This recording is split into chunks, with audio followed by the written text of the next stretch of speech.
I received a comment the other day that made me laugh. It was on one of my Near Automata videos. The commenter said, "This channel is one big existential crisis, and I love that."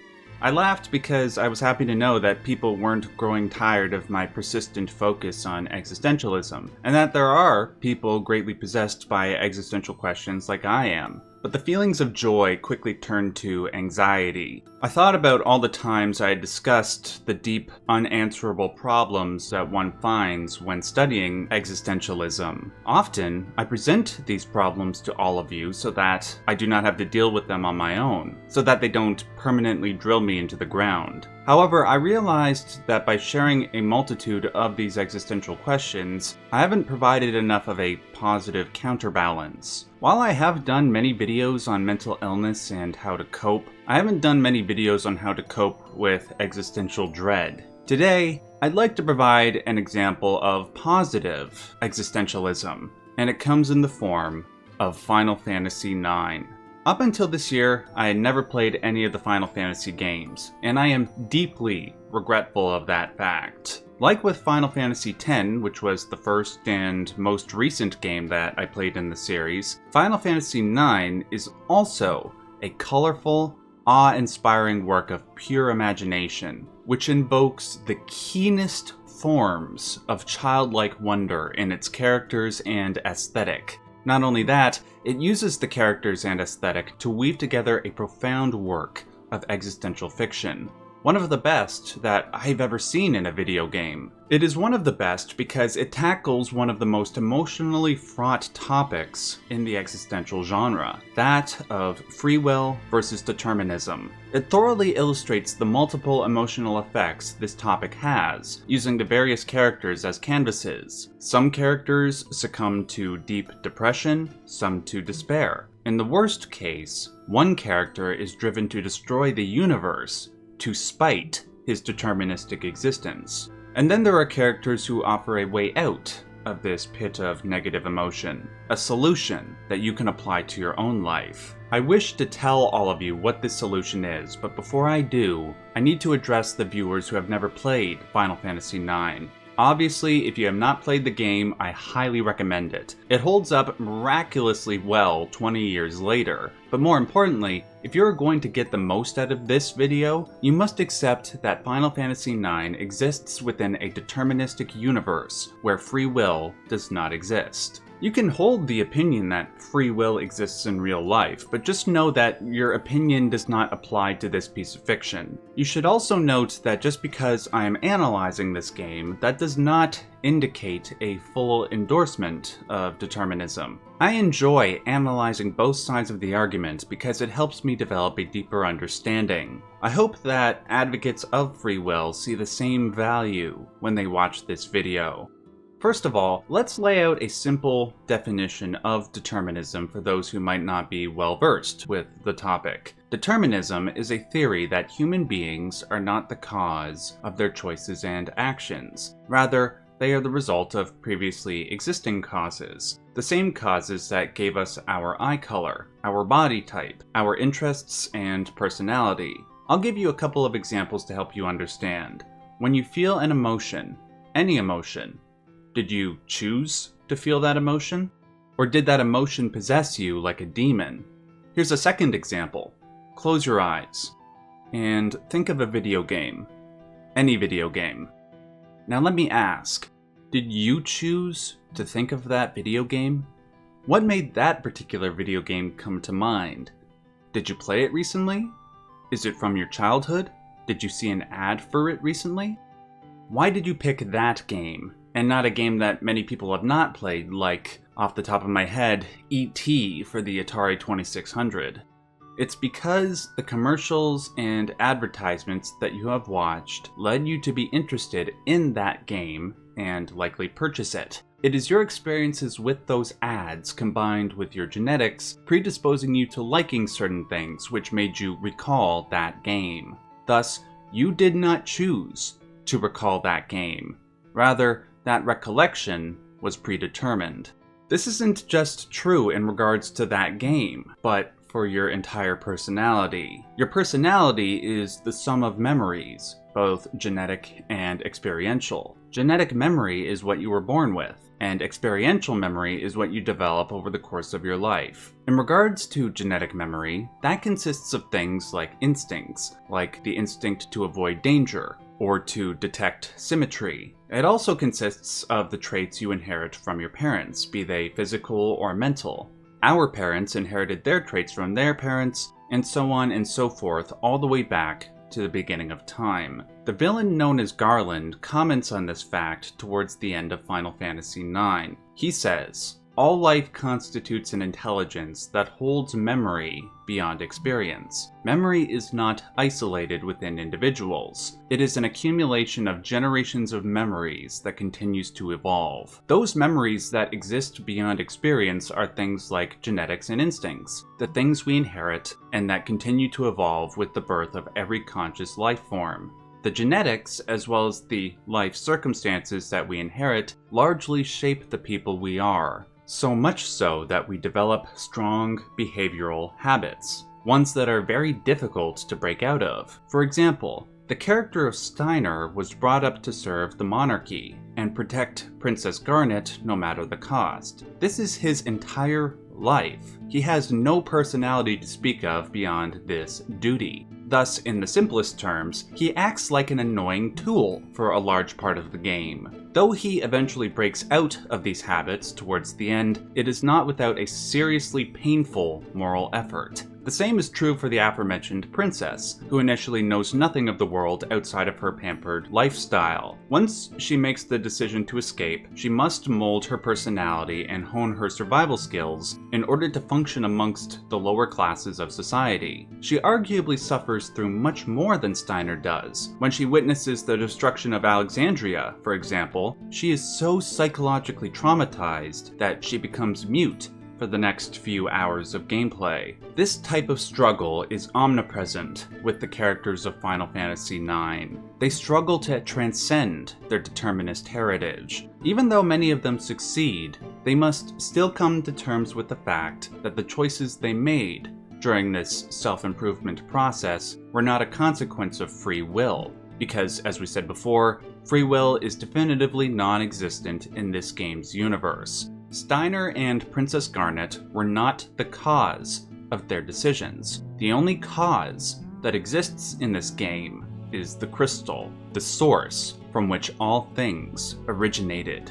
Everything that exists is a product of that singular cause, and that singular cause determines how all things will function. Even if it may seem like Princess Garnet and Steiner are free agents who made their own choices, that free choice is merely an illusion. Moreover, their notion of a self is largely an illusion as well.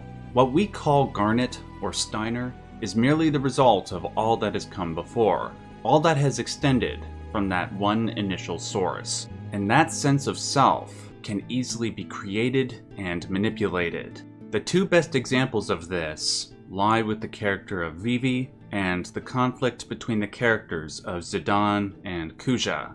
In respect to Vivi, he is one of many artificial beings known as black mages. Black mages are artificially created beings used as weapons of war. They are built to only live for 1 year, so they can serve their purpose and then die. Unlike most black mages, though, Vivi seems to have developed a form of individual consciousness. He has a personality, unlike most black mages which function more or less as robots. The unexpected development of consciousness within Vivi brings about many painful challenges. If Vivi was built to be a weapon of war and has less than a year to live, what point is there in bearing the pain that necessarily comes with his consciousness? Worst of all, why should he deal with the pain of contemplating whether he exists or not, wondering if he, in fact, has a self? After all, he's an artificial being, created to be something that he feels he is not. Is his sense of self an illusion? How do you prove that you exist? Maybe we don't exist. The character of Zidane suffers a similar fate. He, like Vivi, was created for a specific purpose by the aforementioned Garland. He was to be Garland's angel of death, killing the denizens of the world of Gaia so the souls of Garland's planet, Terra, could take their place. Like Vivi, Zidane develops a sense of self, an individual consciousness which takes him down a different path than the one he was created for. Like Vivi, though, he eventually learns about his original purpose and suffers the same existential dread. He comes to feel like an empty vessel. He cannot deal with the almost definite possibility that his sense of self is also an illusion, that he is merely the sum of all that has come before. This disturbing reality is reinforced towards the end of the game, when he and his party are trekking through a world known as Memoria, a land that clusters the memories of millions and gives them material form. When going through Memoria, Zidane witnesses one of Princess Garnet's memories as if it were his own. This is important because memories are largely what contribute to our sense of self. They are what mold our personalities. If memories can be implanted into Zidane's mind, a la Blade Runner, then we conclude that our sense of self is fragile, that it is easily manipulated. Finally, the character of Kuja suffers the same fate as Vivi and Zidane, but unlike those two, Kuja takes the truth of his heritage in the worst possible way. He too was built to be an angel of death by Garland, making him, in effect, Zidane's brother. However, he learns later in the game that his life would be terminated once Zidane surpassed him in power. Resentful at this fact, Kuja figures that if his life is determined to such a dictatorial extent, then nobody else can have the privilege of living. So, he seeks to return the universe to a state where there was no such thing as life and death, before time, before creation, before there even was a crystal. One cannot help but feel sympathy for Kuja. After all, he was created as an inferior version of Zidane, to be thrown out once his use was exhausted. He is like a more intense version of Liquid Snake from the Metal Gear Solid series, who also thought he was an inferior version of his brother, Solid Snake. I do not doubt the negative effects such information would have on one's psychological health, and the lifelong pain it would arouse. However, Kuja and Liquid's opposites were heroic enough to not let their heritage define the entire course of their life. They could choose a different path, even if that choice wasn't a consequence of their free will. The desire to live, despite life's pain, is the defining trait of a true hero, and that is what makes characters like Solid Snake and Zidane so revered in the video game canon. But we are nonetheless left with the problem of pain. Sometimes that pain can become so overwhelming that it can drive us to murderousness, as we saw with Kuja and Liquid. How do we not give into that temptation? How do we rise above existential dread and accept a deterministic world, one where our sense of self can easily disappear in life and inescapably upon death? Well, Final Fantasy IX actually offers a solution to this problem, and it's beautiful. Though your sense of self, your individuality, might be an illusion, though you may not have free will, you have the ability to experience sublime, beautiful, and unique moments that are specific to you, ones that nobody else will experience. The friendship you foster, the love you make, the journeys you go on, those are yours. Nobody will feel joy, awe, gratitude, amusement, hope, surprise. Nobody will feel euphoria in the exact same way that you do. But the only way you can make those experiences truly unique, truly beautiful, is if you are with someone else. It was Vivi's experiences with Zidane, Garnet, Steiner, Aiko, Freya, Kina, Amarant, and so many others that made his short life worth living.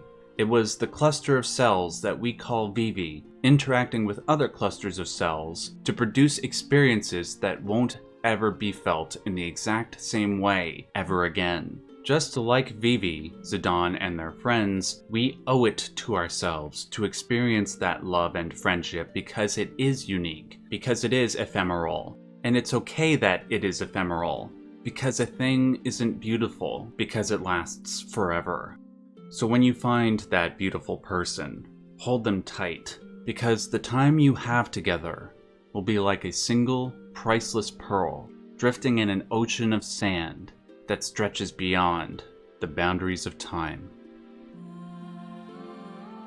Hopefully that lifted some of you out of your feelings of existential dread, even if only temporarily. If it did, please hit that like button. That helps my channel out enormously, because when you hit the like button, the YouTube algorithm shares not only this video, but all the other videos on my channel in people's recommended feeds. Maybe a video like this could come at a time when somebody really needs to hear something positive, so please, hit that like button. Finally, if you like the work I do here, please consider supporting me on Patreon. There are 6 tiers with various rewards that you can enjoy. Supporting me on Patreon will help me continue to not only promote the academic value of video games, but also promote my channel's secondary goal of mental health advocacy. Until my next video, just remember, as always and as per usual, to stay yellow.